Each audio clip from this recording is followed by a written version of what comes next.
So, greetings everybody. Let me see if Beth, is there a way to check that you can hear me and everything's okay? Greetings everybody, yeah.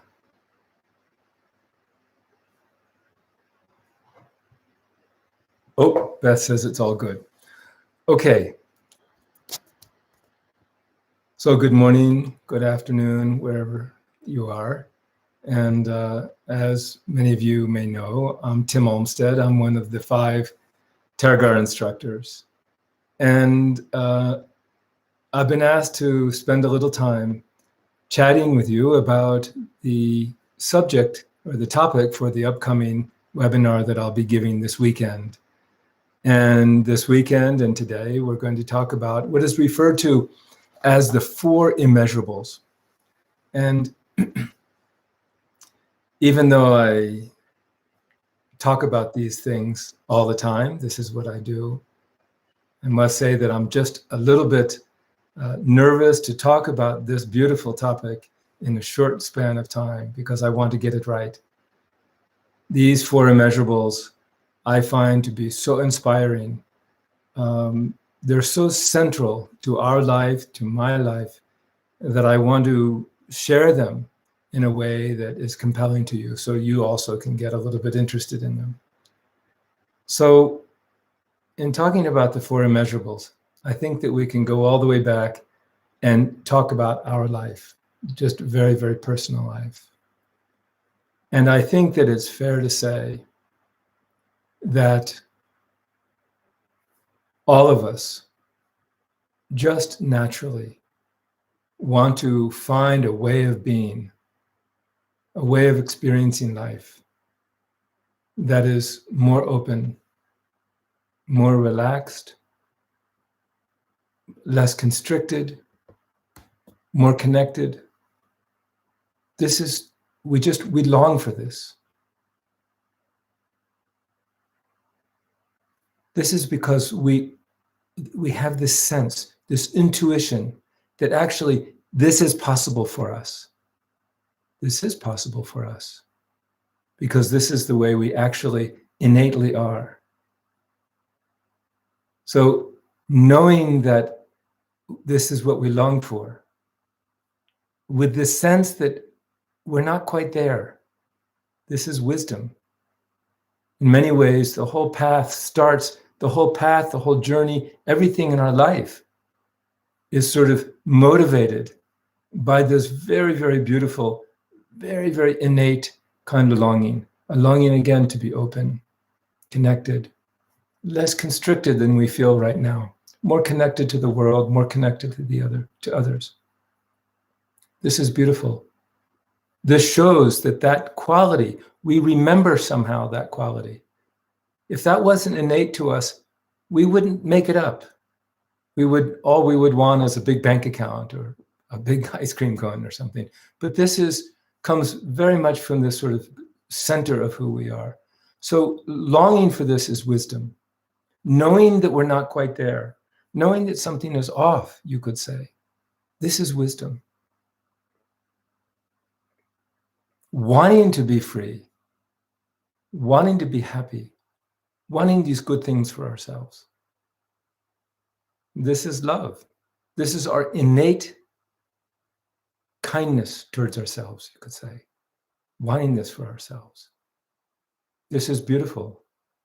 This, we would say, is fundamental kindness or loving kindness. We use the term. Wanting to do something about this situation. Wanting to become more connected, less constricted, less cut off. Wanting to relieve ourselves of any kind of anxiety or discomfort or dis-ease or dissatisfaction. Wanting to be free of that. That's what we would refer to, or we would say, is compassion. So it's so beautiful. In many ways, the entire journey of our life, of our meditation life, of our spiritual journey, of our journey to awakening, whatever you call it, it doesn't matter. It's all based on these fundamental innate qualities that we have as who we are right now, of a fundamental goodness to want to open up and to connect. Knowing that something is off, again, this is wisdom. Wanting to be happy, wanting to experience this freedom, this is kindness. Wanting to be relieved of distress, dis-ease, discomfort of any kind, this is what we refer to as compassion. So this is the basis. This longing, this urge, this is the basis of everything that comes after. So because you and I are talking, I know that we have some, there's a natural sort of, how can you say, that we share this interest not only in what we're talking about today, but we share this interest in working with mind, discovering mind, wanting to work with mind so that it can actually pull off what we long for and stop getting in the way. And so we do this, in the beginning, we do this through meditation. So this journey is grounded on this meditation, on the practice of meditation. And all of you know about meditation, and I'm sure know about it very, very well. But let me just talk a little bit about how it arises from meditation. When we sit down on a cushion, of course, there's many techniques, and all of them are good. There's techniques of what we call calm abiding meditation or shamatha. And with shamatha, we work with giving this agitated monkey mind a job, something to do, just like we would a child. When the child is crazy, we give them something to do. And so similarly, in meditation, we give monkey mind, as Mingyur Rinpoche says, we give monkey mind a good job. So that job could be, okay, follow the breath, pay attention to sound, pay attention to a body sensation, many different kinds of meditation. And so this is wonderful. And we do that, and we do that, and we do that, and we do that. But actually, all the while, what is happening on the basis as a byproduct of doing this, what's happening when we come to the cushion again and again and again, and we engage in some method, some technique, so that it sort of keeps us there, over a long period of time, a couple of things happen. One is that mind does naturally begin to soften, you could say, to loosen, to relax. This is just natural. This is just natural when we do something like this. Things just begin to soften and loosen. And when we do this again and again and again, we develop a very, very sensitive and intuitive relationship to ourselves.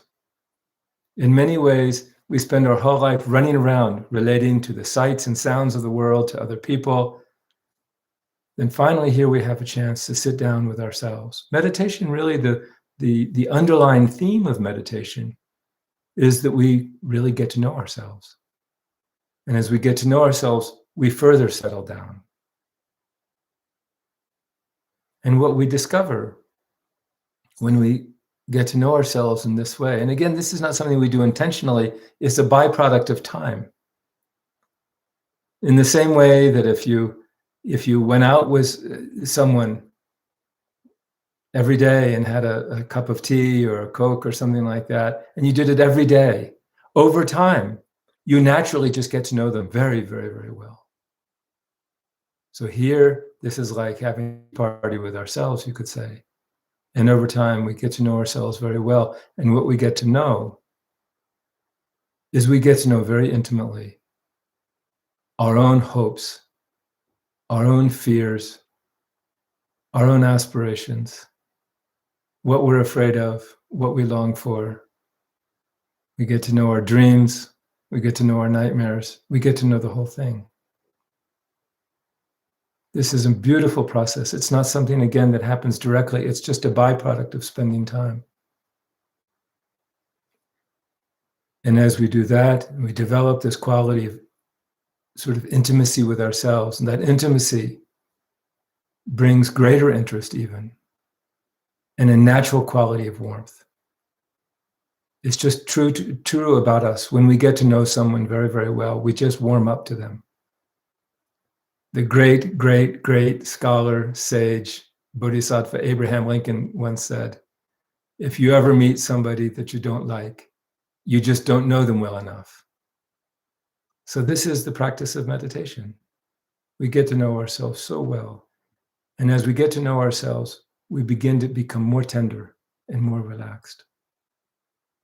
And so the beauty of this, for me, I think in many ways, one of the most sort of compelling moments, it's not really a moment, but one of the most compelling aspects of this is that as we relax, as we warm up internally, as we make friends with ourselves, you could say, we further relax and we further open up. We begin to open up. We begin to soften up. We open up. And what we begin to see is that others are just like us. Others are running around, trying to find themselves in the world, in experiences, in their bank balance, in their relationships, in whatever it might be. They're running around in the same way that we have found ourselves, running out, chasing after things to actually to find ourselves. And when we look out, I mean, it's almost physical. When we begin to relax in this way, we actually open up, we begin to see others, and we naturally intuit something, which is just like I wanted what I wanted. I wanted to be free. I wanted to be connected. I wanted to be liked. I wanted to be heard and understood. I didn't want to be ignored. These are what I want. What I fear is just the opposite. When we become so sensitive, we begin to look out and we realize, oh my gosh, they're all the same. Just like me, we're all running around like mad, trying to find something that actually is right here. And what we discover in this is our kind of collective longing to be free, you could say. And this discovery, in my mind, in my personal experience, this discovery, I think, may be the most consequential moment of the entire spiritual path, the path to awakening, the path of meditation, whatever it might be. This moment, when we actually open up to the reality of others, is so beautiful. It opens our life. It itself gives us exactly what we hoped for, to be more open, less constricted, connected. It gives our life meaning. It gives our life depth. We've rediscovered our heart, and that feels so good. It's like coming home. Just this simple process of opening up and connecting with others. You could say that this insight brings with it a kind of urge to connect with others, to connect with the world. You could say this is our bridge to the world. And the rest of our, and experiencing this quality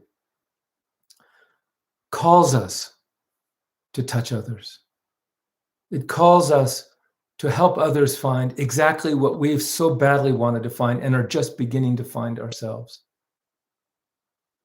My longing to open up and wake up, and others longing to open up and wake up, they begin to mingle together in our heart and in our mind. Because we're good. We have this. We've discovered as we open up and we discover what's here, this comes out. This desire to help others find this freedom, help others find the happiness that they want, that they deserve. We would say this is, once again, this is loving kindness. And we naturally want to help others be free of the same kind of grief that we want to be free of, and that maybe we've begun to just taste that freedom. And we say that this is compassion.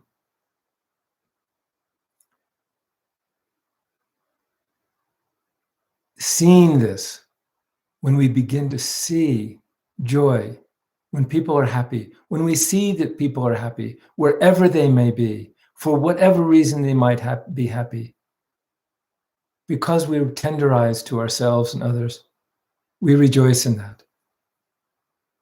And similarly, as we've begun to discover this kind of richness, this kind of opening, this discovery of what we've always been looking for, we actually experience a deep quality of joy, of well-being. So this is joy. There's two kinds of joy. There's the joy of taking delight in others' joy, which is the first thing I mentioned, and the joy, inherent joy here. We'll talk about this over the weekend. But this is joy. Loving kindness, compassion, joy. And as we continue to open up and continue to connect with the world, that connection becomes more and more open, more and more, how can I say? With no prerequisites, it's just open. This is what we refer to as equanimity. Loving kindness, compassion, joy, and equanimity. When it opens up further and further and further, this is when we begin to talk about these qualities becoming immeasurable or boundless. So we have put these together in the tradition that I come from, in the tradition of the Buddha's teachings altogether. We refer to these as the four immeasurables, or the four boundless attitudes. These are interchangeable. Loving kindness, compassion, joy, and equanimity. This is not a training in morality. It's not that we should be compassionate and loving. Here, what we're referring to is the fact that we've discovered this as an innate expression of who we already are. So this discovery of the four, or the sort of in the path of the four immeasurables, is really finding ways to naturally and authentically express what we're already beginning to find within ourselves. Further, as we continue with this, we continue to open, and we open, our heart opens, our perception of the world opens, we become more connected with the world. And in doing so, in this way, the kind of tight constraints of our own mind, of our own heart, begin to open up, begin to just crack open, you could say.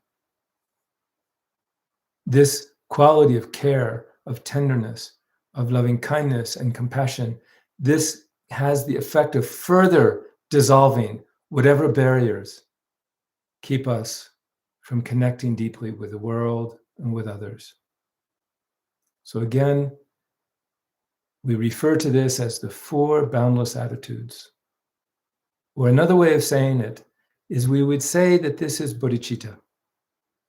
This is a quality of bodhicitta. Bodhicitta is a word that means that it encapsulates this desire to benefit others, this sensitive, intuitive, tender, connected quality of wanting to benefit others in any way we can, in any place we can, whoever we can, whenever we can.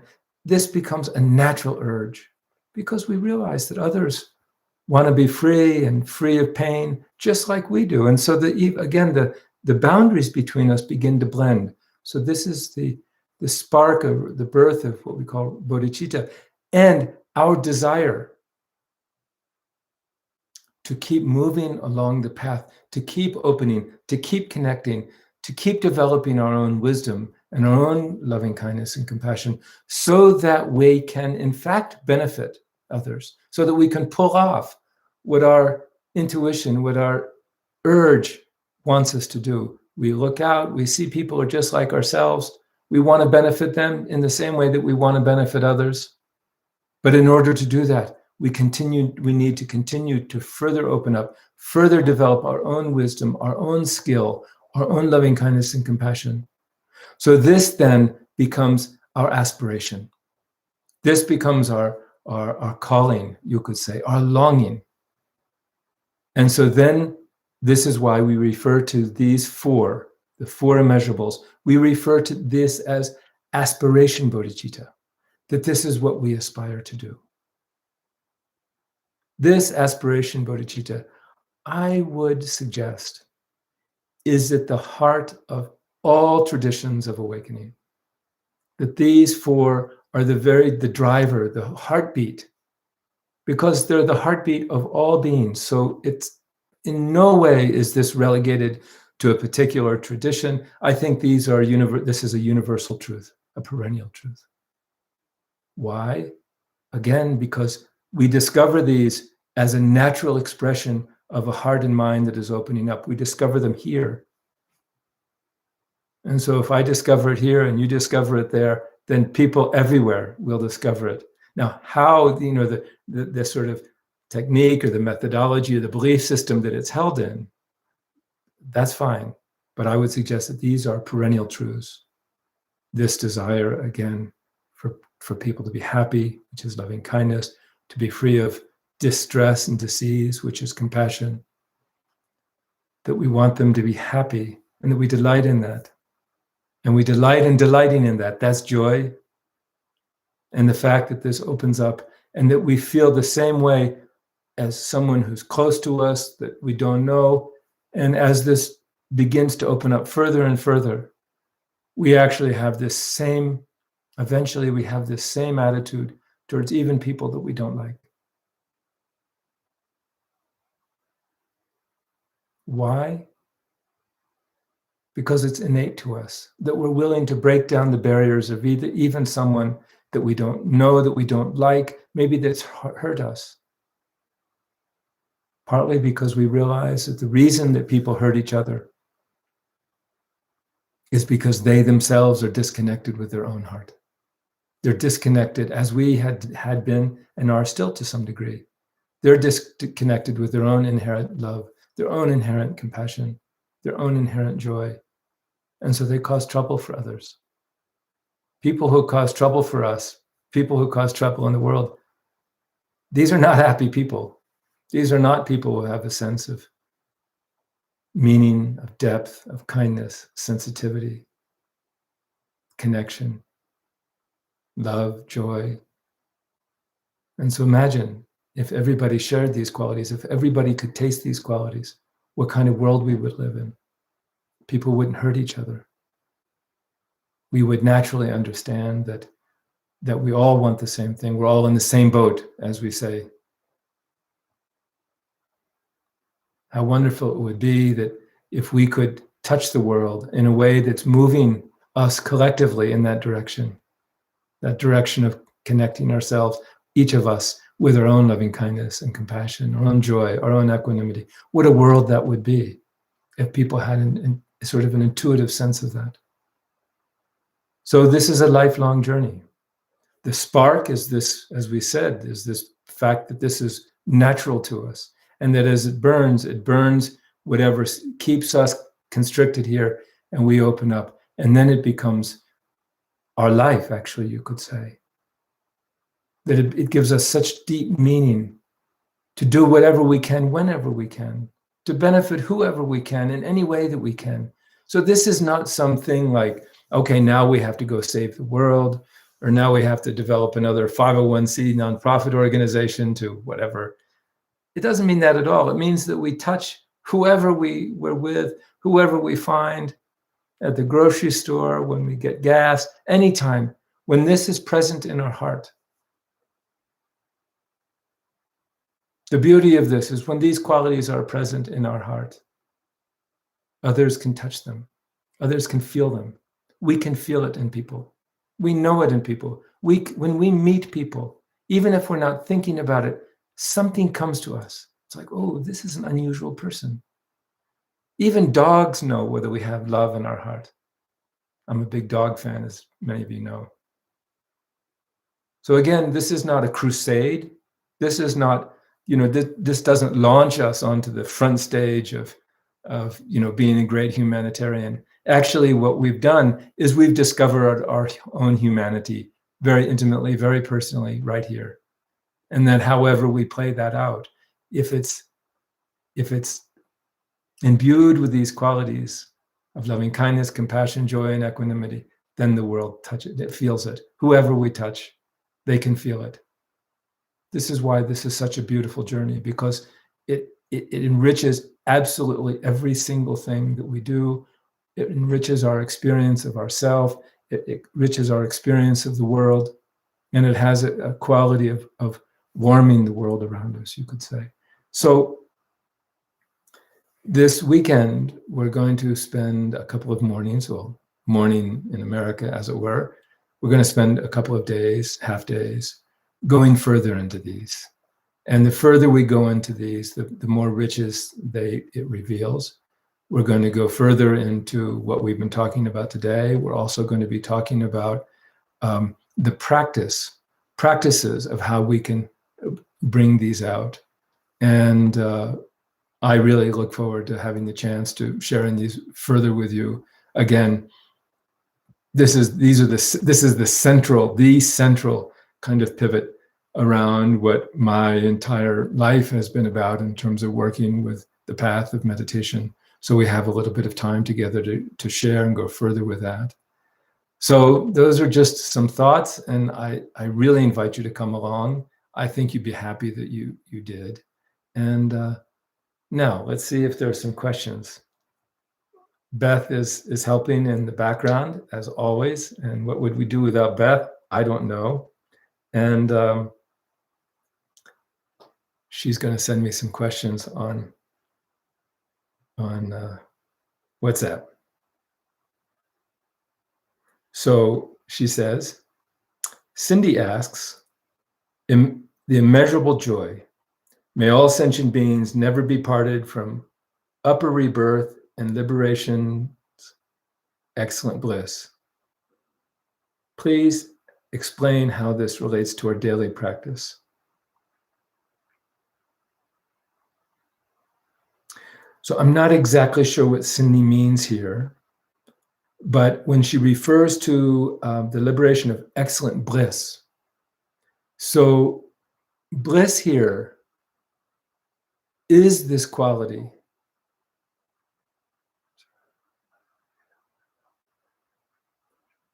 Is this quality of once we connect with this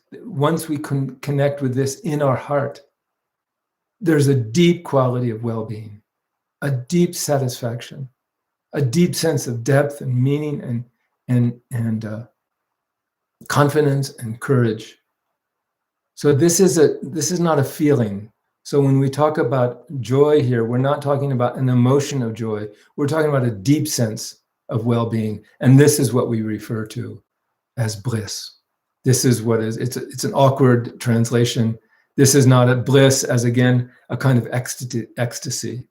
This is the bliss of having come home and come home to these qualities of who we are. Yeah. John asks, how will the weekend relate to the Joy of Living program? So many of you know about Mingyur Rinpoche. Mingyur Rinpoche is altogether a remarkable meditation teacher, a remarkable guy altogether. He happens to be the youngest son of my teacher, his father, Tolhujin Rinpoche. And Mingyur Rinpoche has created a series of meditation teachings called The Joy of Living that is just amazing. And he has formulated this joy of living in 3 stages. The first joy of living level is called calming the mind. And so this is when he talks about meditation itself.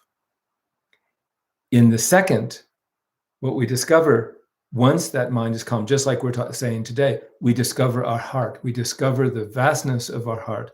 And this is the joy of living level 2. So these 4 immeasurables are the basis for the joy of living level 2. And then in the joy of living level 3, we're going to go further in this quality of boundlessness, of actually seeing the truth of how reality is. And that is what we call wisdom, and that's what we talk about further in the joy of living level 3. So Let's see. Cindy says, Luis asks, how to stay in those immeasurables, as there are many distractions. Yeah, of course. There's always distractions. There's always distractions. So distractions aren't a problem. We become distracted actually because we think the thing that we're going to be is distracting us is going to give us some sort of satisfaction, is going to give us the quality of happiness that we want, just like our devices. This is beautiful. If we look at the heart of distraction, actually, in many ways, it's just like a child running after bubbles, because the child finds the bubbles to be so interesting. Unfortunately, the bubbles don't pay off, and so it leads to tears, right? And so this is the way it is with all of us.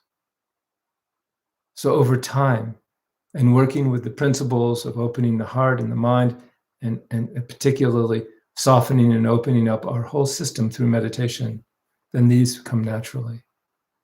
And distractions, actually, interestingly enough, we discover that my ability to be distracted is the same as everybody's ability to be distracted. So we develop a sense of sympathy for all of us who are so easily distracted, and perhaps more important, we don't complain about others' distractibility because we see it in ourselves. So Mateo asks, Tim, should we include in our daily practice loving kindness for others, even for a few minutes? Yes, of course. So these are formalized in the practice of the four immeasurables, and we'll talk about this weekend. You know, it's a kind of short contemplative practice, you could say. So yes, we definitely can embed this in whatever meditation practice. In fact, it's traditional that before we start our meditation practice, that we bring to mind that we arouse this bodhicitta, this desire to be of benefit at the beginning. And there's four verses, 4 lines that we repeat in order to do that encapsulates loving kindness, joy, compassion, loving kindness, compassion, joy, and equanimity. So when we start our meditation practice like that, then our whole meditation practice is kind of imbued with that flavor, you could say. So our meditation practice, because the motivation is vast, the qualities of our meditation and the results of the meditation become similarly vast. So that's the idea anyway. So yes, that we start our meditation practice by touching into these 4 immeasurables. Alejandro wants to know, how can I be happy if I see that in the world there is injustice, mistreatment of animals, diseases of children? Yeah, Alejandrina, sorry. This seems difficult, doesn't it? It seems difficult.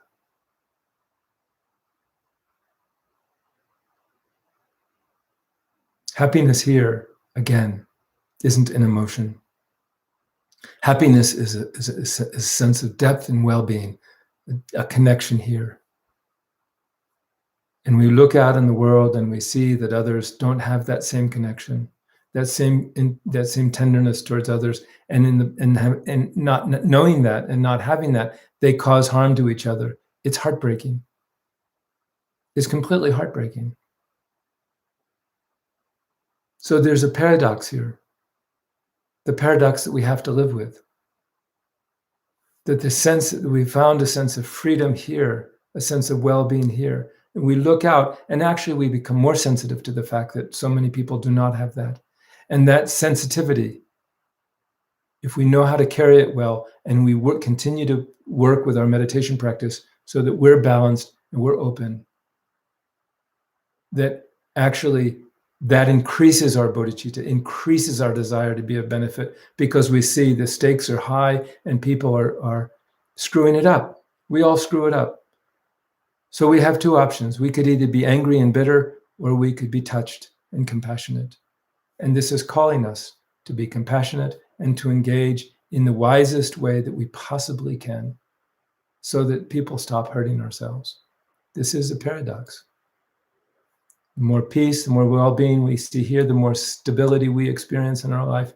We look out and we see, oh my gosh, the very thing that people want, they're working so hard to destroy, and it's heartbreaking. And that's the birth of really, really, really authentic, deep compassion.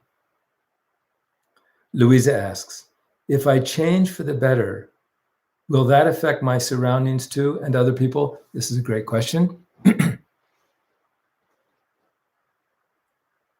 Yes, in fact, it will.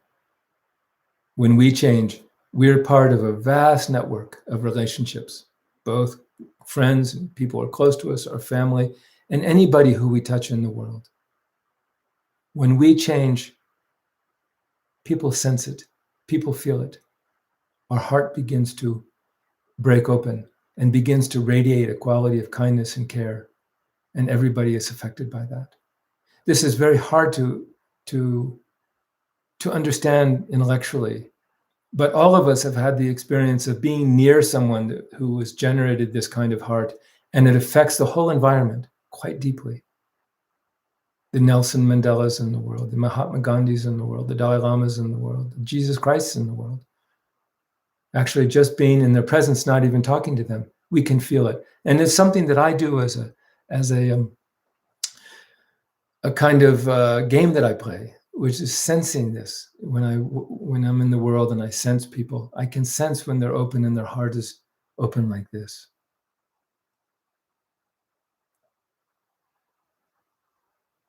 Beth, anybody, anything else?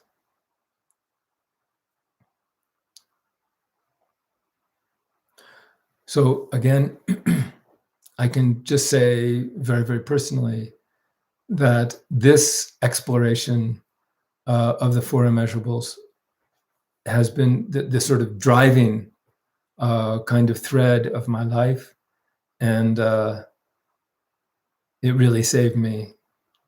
It really helped me go from being a very, very anxious and somewhat depressed, cut off person to developing a sense of wherever I am, I feel like that I feel like I'm sort of in a friendly way connected to whoever I meet, even though if I don't talk to them or if I'm sort of naturally standoffish anyway, but in my heart that we can feel each other. And that has really saved me in so many ways, saved me from a lot of grief. This is because this is innate to us. This is something that we can taste, that we can feel. It doesn't take forever. We're already doing it. We already feel it. And so in many ways, the training of it is to take that already feeling and begin to open it up further. It's not a stretch at all. This is not something that only the great meditators can experience, not at all. In many ways, it's the experience of a mother with her newborn. We know that feeling. We know what it's like to feel deeply connected and tender towards something. My first teacher said, everybody loves something, if only tortillas. We know what it's like. I have the greatest puppy in the world. And so he's a generator of this all the time. But we know this, actually. We know this already. And so here it's a question of beginning to expand what we already experience. And the Buddha said in his first teaching on this, it's said historically that it's his first teaching. He said, just like a mother with her child, her only child, we can have that feeling for everyone. And this is the basic logic. Yeah. So I think this comes from Beth, and she said, that's it for now. So really quickly, there's a last question that she put in after she told me that it was time to end. David says, any advice on letting go? I have trouble trying to do too much and too quickly. This is why we meditate. The letting go is a natural softening that is the byproduct of too many hours of meditation. It's a natural suffering. I'm sorry, it's a natural suffering. It's not something we can see happen, we can make happen. It's more that we allow it to happen when we sit down and we create an open environment for our own qualities to begin to leak out, to come out. This is something that happens spontaneously. And so the advice then is a consistent meditation practice, or if you're someone from a different tradition, you could say a tradition, a consistent contemplative practice. One more. Do you feel connected to people you did wrong and have no contact anymore? Yes, I do. I do feel connected because we are connected. When we have harmed someone, there is a connection. There's no question about it. And so part of it's just natural when our heart begins to open up that we want to right that wrong. We want to do our best to make amends, as it were. And we can do that. Even if we never see the person again, we can do that.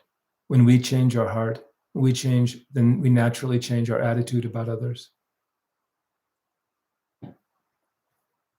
Yeah. So I really appreciate everybody's participation with this. I am sure that people are getting tired of looking at their screen generally, and I can certainly sympathize with that. But again, these teachings, in many ways, I don't know of a more, I don't know of a simple teaching like this that is more liberating, that is more freeing, that brings us more depth and just more connection with the world. And just a little tip. On the weekend, we're going to go much further into the practice or the experience, the practice, the logic, whatever, of joy.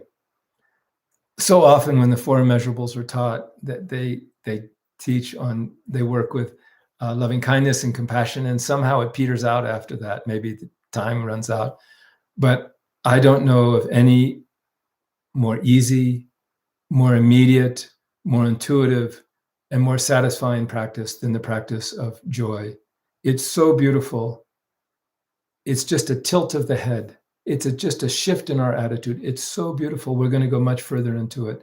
If there's one practice in my entire life, as someone who's been following this path, that if I could only do one, think of one, remember one, do one, it would be this practice of joy.